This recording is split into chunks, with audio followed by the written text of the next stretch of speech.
Father, when he passed on, left dust. Father, when he passed away, or Father, when he died, left dust. What did Father leave? Dust. What is dust? Dry powder, fine dry powder, small particles of earth. And what does dust signify? Lack of value, lack of meaning, lack of significance. And you have the famous words in the Bible, Genesis 3:19. Dust thou art, and to dust thou shalt return. As the poem progresses, we are given a catalogue of the things that Father left. But at the very beginning of the poem, the speaker declares that when he died, Father left dust. Perhaps the speaker wants to convey the meaning that all the things that Father left put together are meaningless, are lacking in value, lacking in significance. In the ultimate analysis, we can safely say that when he died, Father left dust. It is not merely dust that Father left. This dust is given qualification. Father, when he passed on, left dust on a table full of papers. In real life, A.K. Ramanujan's father, Krishnaswamy Iyengar, was a professor of mathematics who was in the habit of spending long hours at his writing desk working on mathematical problems. And it is probably this desk, this writing table, that Ramanujan has in mind when he says that when Father died, he left dust on a table full of papers. Left debts and daughters. A debt is an amount which you have to pay. A debt is an amount which you have borrowed and which you are obliged to pay.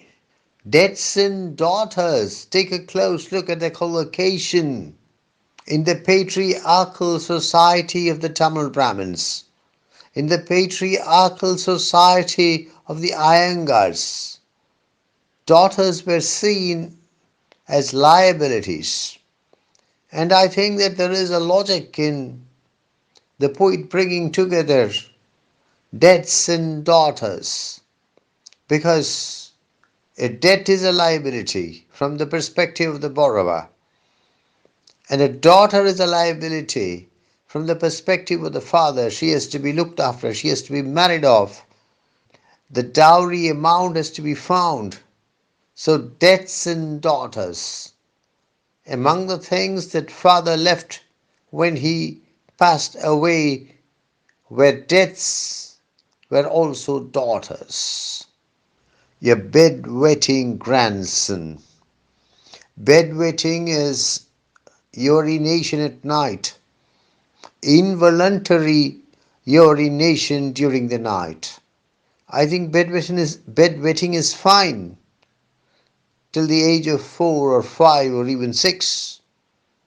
But when people who are more than 6 years old start bedwetting in a regular manner, especially in a regular manner, something has to be done to stop it. Here, it is the bedwetting of a grandson which is referred to, not a grandchild. Obviously, the person is not a child, and the person is prone to bedwetting, named by the toss of a coin after him. The grandson, who is now famous, As a result of the poem, for his bed-wetting prowess, is named up by the toss of a coin after him. The grandson is named after the grandfather. No big deal as far as the Tamil Brahmin family is concerned, because the eldest son is always named conventionally, always named after the father of his father. A child is named, if he is a boy, if he is the first son, he is named after his paternal grandfather. Here, what has happened? An effort is made to choose the name of the child by tossing a coin. And as a result of tossing the coin, the child is named after his grandfather. This is precisely what would have taken place even if the coin had not been tossed. Conventionally, every first son is named after his paternal grandfather, and every second son is named after his maternal grandfather, just as every first daughter is named after her paternal grandmother, and every second daughter is named after her maternal grandmother. This is the convention in Tamil Brahmin families. Here, an innovation has been introduced, the toss of a coin. But the result, interestingly, is the same. The child is named after his grandfather.